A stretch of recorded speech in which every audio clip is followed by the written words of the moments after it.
This conversation is heavy, but we are going to have it anyway. People who publicly rejected blackness are now asking black Americans for support, and the response is anything but simple. Let's watch these clips and then I'll come back with more comments. The biggest fear is, as black Americans are delineating, and America as a country is doing the same thing. They're coming after us. Donald Trump got elected. Immigrants are scared. So now black Americans are doing their own thing. At the time, we were hoping that they would be standing up for us, being part of our coalition. But Yeah, and that's the problem. we don't know what to do now. Yeah, because we told people, they kept telling us, well, you FBS don't work hard. You don't work. We came over with $2 and we were this, and y'all need to learn from us. It got real bad. And people got very arrogant, and even Jamaicans, they still do it. They still tell us, oh, don't come to Jamaica. Oh, don't do this. You are entitled. And y'all were telling us all of this stuff about how hard you work and how lazy we were. And we said, okay, well, handle your business then. And now people don't like it. And can I say something? Do you know, I think that's why a lot of immigrants are running for office. There's a lot of Somalis in Minnesota, the New York mayor, because I think they're scared now since that, the current political system in America, and maybe black Americans are not as supportive anymore. So they Yeah. feel like they have to fight for themselves. They have to have a presence, or else it's over for immigrants here. Yeah, and that ain't working because they ain't getting elected. A lot of them are not getting elected like that. It's like Winsome Sears, like your boy out there in Minnesota, Fatah, whatever his name is. He got washed, so it ain't really working out like they wanted to work out. So, hey man, it's cats should have really checked themselves with the disrespect. So how about we have a restart, man? Black Americans and black immigrants, we forget everything in the past. We start a new contract. We put the disputes and all this stuff to the past and just have a fresh start. Respect each other, respect each other's cultures, work together where we can work together. Let's try to work on that. I'm ready for that. Well, the thing is, man, it's going to have to start back in the homeland. It has to start there because a lot of people bring over the same tribalistic disposition that they had over there. They bring it over here and they look at us as just another tribal group. And that's not going to work. We've been upholding global black unity, and we've been pretty much doing it by our damn selves. So it's time for these other groups to start standing on business over in the homeland, making sure some of that tribal nonsense has stopped. And then people can come to the table and say, hey, let's get down and, let's break bread. I am currently asking for a ceasefire. I'm asking for a ceasefire between the Somalis and the African Americans. Please. We got something bigger going on right now. This is a divide and conquer situation happening in Minnesota. Y'all know we ride together when situations arise out here. When that George Floyd stuff happened, baby, we was out there. Ain't nobody was asking what type of black you was. We all felt that.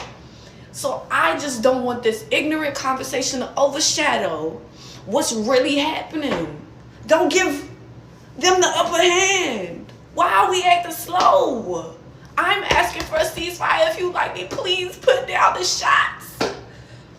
We ain't got time. Just put a pin in the conversation. How about that? Let's just put a pin in the conversation. And after we're done with this, then we could get back to doing that. Y'all could get back to doing that. I don't even know what type of conversation.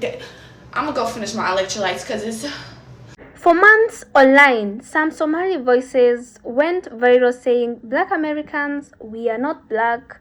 They were distancing themselves from black identity and even mocking black Americans openly. That content didn't disappear and people still remember it. Now the situation has flipped on them. With immigration enforcement increasing, Somali families are facing detention and deportations, and suddenly the call for black solidarity is loud. But here is the reality that many black Americans are pointing out. Black Americans cannot be deported. They are citizens and they are native born. foundational to this country and legally belong here by birth. So when support is requested now, it raises questions. Hi, so I just really want to make this video from like a human space. This is something I've been really meaning to say, and I'm so glad that I can finally articulate it to you guys. So I'm Somali. I grew up in Minnetonka. I've been raised here my entire life. I am born here and I've lived here. I've studied here. I'm a pre-med. I do research, and that's usually the type of stuff I talk about on my page. But right now I feel like it's really important for me to say this. What I'm going to say is that I have been getting so many messages telling me to go back to your country, go back to your country. But the reality of the situation is the United States is the only country I've ever known my entire life. And the thing is, the great irony of it all is I'm not the ambassador of Somalia. I don't speak for Somali people. I'm not a spokesperson for this community. I'm just one young person trying to study, navigate life, and live like any other 20-something-year-old living here in this state. And so something that I feel like is going on is that there's a lot of immigrant people and first-gen, second-gen kids like me, with this weight on our shoulders, trying to explain everything going on in our communities, trying to defend our communities. But I'm really no different from any other 20-something-year-old trying to make it here in this state, in this country, in this world. And so I'm sharing this because I really feel like a lot of us are being treated this way and dealing with this quietly. But the reality is we aren't symbols. We aren't some type of ambassador. We are just human beings. Yeah, I think that that's one perspective, but the other perspective is, you're just collateral damage from the bad decisions that was made, possibly from your family, depending on how they got here. Because we still have to ask the question, right? This young woman who, you have to love and respect the fact that they were able to articulate themselves and communicate clearly about what their plight is and what's happening over in the Somali community, which she's not necessarily saying anything that we don't already know, that people that are born here inside of the United States of America, especially ones that receive birthright citizenship, meaning that their parents may not necessarily be from here, and they may have come over here either illegally or temporary protective status, but it doesn't mean that it justify the fact that we are leveraging laws that were meant for American descendants of slaves, people that did not ask to be here, and them receiving birthright citizenship should not have been extended over into people that are just normally born in the United States of America, regardless of what their circumstances are. So while I acknowledge that we should make sure that we accommodate people that are legally here in the United States of America as citizens, you can't blame people that then speak loudly about the fact that we should be putting Americans first and the people that are here already, instead of advocating for and allocating our tax dollars for people that came over here illegally. I'm not really sure what her situation is as far as her parents and all of that. But if you go over to Minneapolis, it's crazy the fact that they've completely taken over the culture. And Minneapolis today is completely different than the Minneapolis that was here 20 and 30 years ago.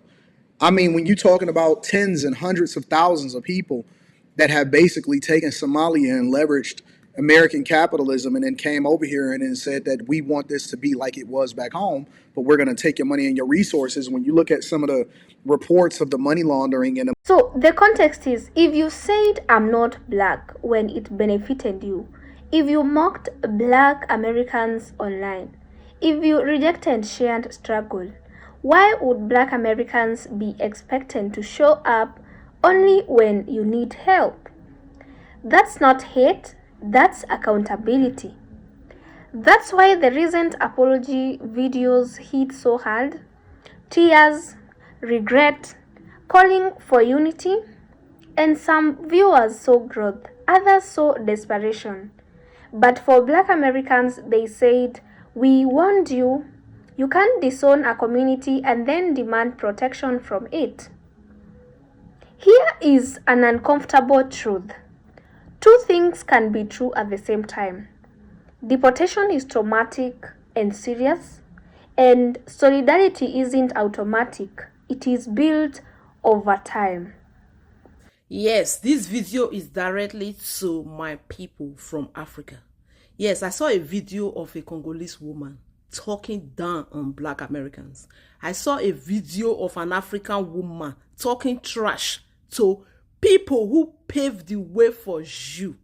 Do you know how many fights do these people fought for you, just for you to be where you are today? You understand? Do you know how they marched years back just to just to be free, and even for us to be free.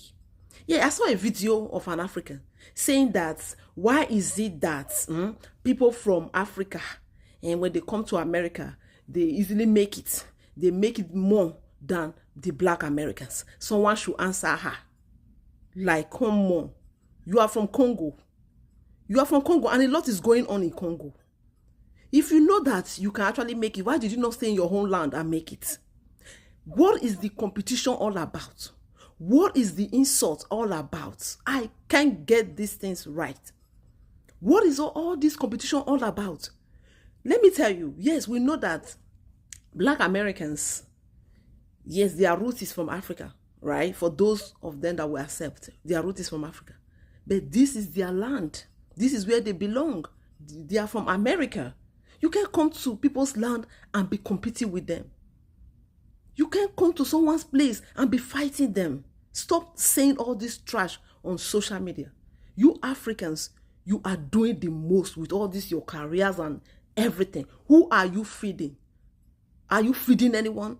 Are you feeding any of your friends? Are you even helping these black Americans? Are you the one helping them? Are you the one taking care of their kids? Are you the one paying their mortgages? Black Americans are very intelligent people, just so you know. If you have ever been with them in class, you will know what I'm talking about. They are not loud. They are just not loud. Why are you Africans that loud when you come to the US? You become a doctor, you become a big deal. You become a lawyer, you become a problem. Do you know how many black Americans that are doctors that we don't even talk about? The noise is just too much. You guys should be calming down. Be calming down. It's no longer funny from the things we see on social media. Anyway, I really want this video to be very short. It just got me like, what should I even say? Like, it wasn't funny when I saw that video.